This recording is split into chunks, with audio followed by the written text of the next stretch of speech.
Hi everybody, and welcome back to my channel for another true crime deep dive with a legal twist. We're revisiting the Lucy Letby story today, but not just to retrace the timeline of what happened. We're digging into what was left out and why that still matters. If you've been with me for a while, you've probably seen my earlier coverage breaking down the parts of this case.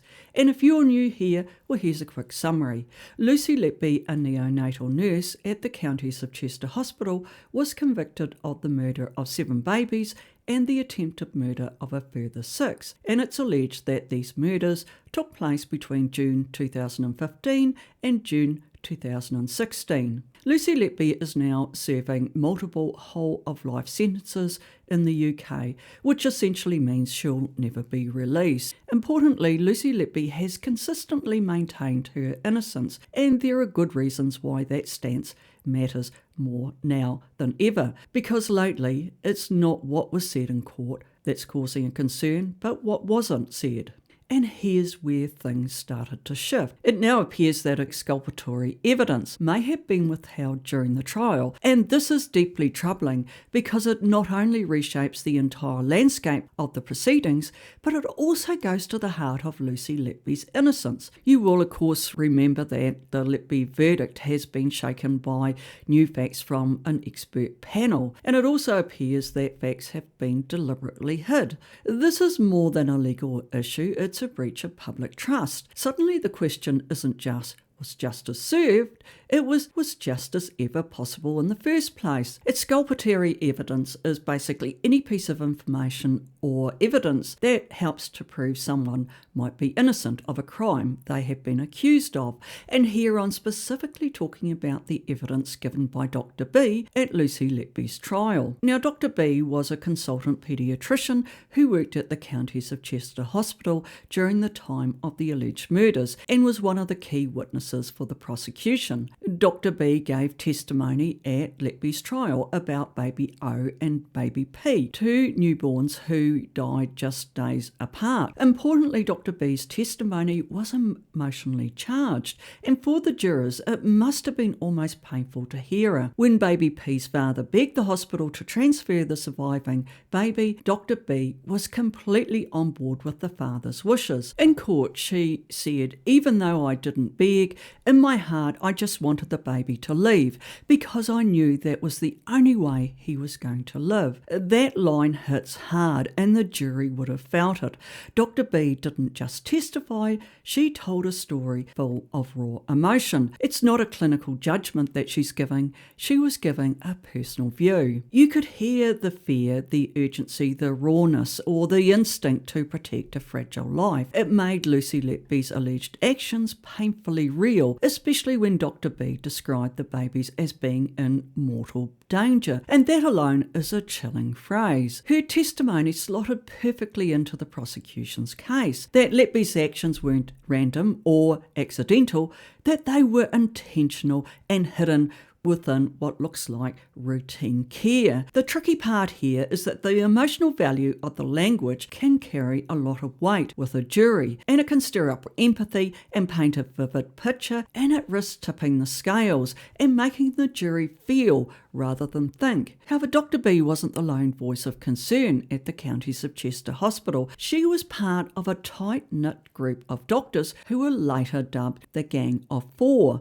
These weren't fringe voices. They were central to the hospital's medical leadership and to the prosecution's theory that Letby was a hidden serial killer in plain sight. Alongside Dr. B, there was Dr. Stephen Berreley, Dr. Ravi Jaraman, who all played a pivotal role in urging the hospital management to remove Lucy Letby from her clinical duties and in the conviction of Letby at trial. But things didn't just end with the verdict. Since the trial wrapped up, parts of Dr. B's testimony have started to come under intense scrutiny. Questions are now surfacing and people are starting to dig deeper. It's now come to light that back in 2014, Dr. B was involved in a case where a newborn infant died under her care after a breathing tube was misplaced not once but twice. The inquest into the baby's death called it misadventure. Now, in the UK, medical misadventure refers to death caused by a medical procedure or treatment that goes unexpectedly and unintentionally wrong, despite being recognised as a necessary intervention. The reality is placing a breathing tube correctly in a tiny baby's windpipe or trachea is far more challenging than with adults. If the tube goes into the wrong place, the baby can be starved of oxygen, and that can be fatal, and it was in this case. So how do doctors know if the tiny breathing tube is in the right spot? Well, first they see if both sides of the baby's chest is rising equally when the air goes in. That's a good sign that the lungs are being fully inflated or properly filled. They then use a stethoscope and listen to both sides of the chest, just to make sure that the oxygen is reaching both lungs, not just one. In this case, Dr. B had placed the tube in the esophagus, which goes to the stomach, and unfortunately in this case the baby received no oxygen and very sadly passed away. Reports suggest this wasn't an isolated incident. Dr. B had been involved in other serious clinical mistakes, none of which were disclosed to the defence, and this kind of historical context is considered exculpatory evidence and could have helped Letby's legal team build a case for her innocence, or at least cast doubt on her responsibility. The fact that this wasn't disclosed raises a serious question. Did the jury ever get the full picture of what happened?